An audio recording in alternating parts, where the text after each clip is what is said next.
Class 10-এর second unit test পরীক্ষা কিন্তু এই গরমের ছুটি স্কুল খোলার পর থেকেই কিছুদিন ক্লাস করানোর পর আগস্ট মাসের দ্বিতীয় সপ্তাহে কিংবা প্রথম সপ্তাহে শুরু হয়ে যাবে এবং সেই পরীক্ষার প্রশ্নপত্র সেকেন্ড ইউনিট টেস্ট পরীক্ষার প্রশ্নপত্রগুলো আমরা একে একে দেখাবো।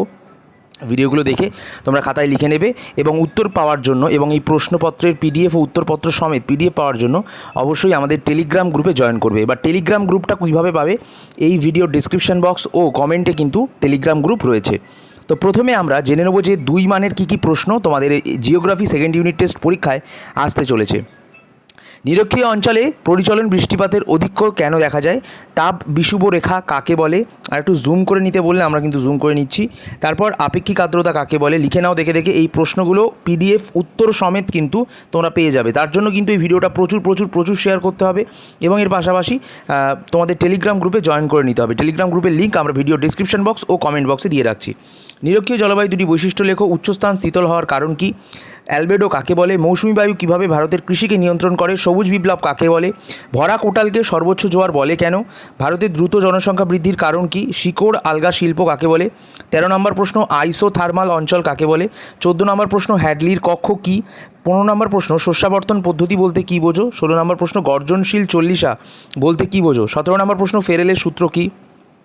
18 নম্বর প্রশ্ন কাকে আধুনিক শিল্পদানব বলা হয় এবং কেন?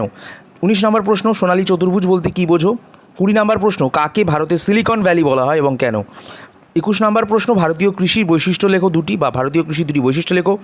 তারপর 22 নম্বর প্রশ্ন হচ্ছে আউটসোর্সিং কী? 23 নম্বর প্রশ্ন হচ্ছে অনুসারী শিল্প কাকে বলে? তো বন্ধুরা 2 নম্বরের প্রশ্নগুলো শেষ হওয়ার পর আমরা চলে যাব 3 নম্বরের প্রশ্নতে। 3 নম্বর প্রশ্নতে বেশি কিন্তু আমরা দিইনি এবং যেগুলো দিয়েছি যে পার্থক্যগুলো দিয়েছি অবশ্যই করবে। নাম্বার 1 সমুদ্র স্রোতের উৎপত্তিতে নিয়ত বায়ুর প্রভাব, এটা পড়বে। আয়নবায়ু কীভাবে কোন কোন চাপ বলয়ের সঙ্গে সম্পর্কযুক্ত, এটা পড়বে। তৃতীয় পড়বে সমুদ্র স্রোত কয় প্রকার ও কী কী? বান ডাকা কাকে বলে? চতুর্থ পড়বে মগ্ন চূড়াগুলিতে মৎস্য আহরণ কেন্দ্র গড়ে উঠেছে কেন?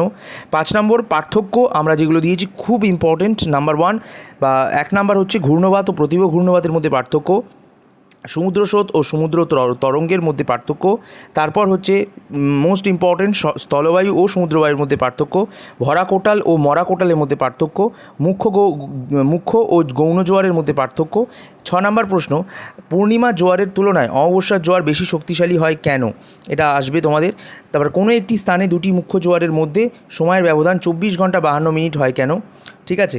বিশ্ব উষ্ণায়নের 3টি প্রভাব। তো এই 3 নম্বরের প্রশ্নগুলো কিন্তু অবশ্যই করে যাওয়ার চেষ্টা করবে। এরপর আমরা কিছু 5 নম্বরের প্রশ্ন দেখে নেব এবং ভিডিওটা শেষ করব। 5 নম্বরের প্রশ্নে প্রথমে পড়বে ভারতের বিভিন্ন অঞ্চলের জনবন্টনের তারতম্যের 5টি কারণ আলোচনা করো। 2 নম্বর প্রশ্ন পড়বে ভারতের নগরায়নের সমস্যাগুলি সংক্ষেপে বা সম্পর্কে লেখো। পশ্চিম ভারতে পেট্রো রসায়ন শিল্প অধিক উন্নত হওয়ার কারণ কি? 4 নম্বর প্রশ্ন পূর্ব ও মধ্য ভারতে লৌহ ইস্পাত শিল্পের কেন্দ্রীভবনের কারণ কি? 5 নম্বর প্রশ্ন পৃথিবীর স্থায়ী বায়ুচাপ বলয় চিত্রসহ বর্ণনা করো। 6 নম্বর প্রশ্ন পরিচলন বৃষ্টি ও শৈলক্ষেপ বৃষ্টির চিত্রসহ বিবরণ দাও। 7 নম্বর প্রশ্ন ভারতে চা উৎপাদনের অনুকূল পরিবেশগুলি আলোচনা করো। 8 নম্বর প্রশ্ন বায়ুমণ্ডলের উষ্ণতার তারতম্যের 5টি কারণ আলোচনা করো বা লেখো। তো বন্ধুরা ক্লাস 10-এর সেকেন্ড ইউনিট টেস্টের ভূগোলের প্রশ্নপত্র 2, 3 ও 5 মানের দিয়ে দিলাম। এইগুলো যদি করে যাও পরীক্ষায় 80 থেকে 90% প্রশ্ন এইখান থেকে কিন্তু কমন পাবে। আর এই উত্তর কীভাবে এই প্রশ্নগুলির কীভাবে পাবে বলে দিয়েছি। টেলিগ্রাম গ্রুপ জয়েন করে নাও, লিঙ্ক দিয়ে দিচ্ছি। আর এর পাশাপাশি তোমাদেরকে বলি এরকমভাবে প্রতিটা সাবজেক্টের পেতে গেলে তোমরা অবশ্যই কমেন্টে জানাও তোমাদের কোন কোন সাবজেক্টের প্রয়োজন রয়েছে। অবশ্যই কমেন্ট করলে আমরা সেই ভিডিওগুলো পরবর্তীকালে আনবার চেষ্টা করব। ঠিক আছে, অবশ্যই কিন্তু ভিডিওটা বন্ধুদের মধ্যে শেয়ার করে দিও, সাবস্ক্রাইব করে রেখো শুভ ক্লাসেস স্টাডি ইউটিউব চ্যানেলটি।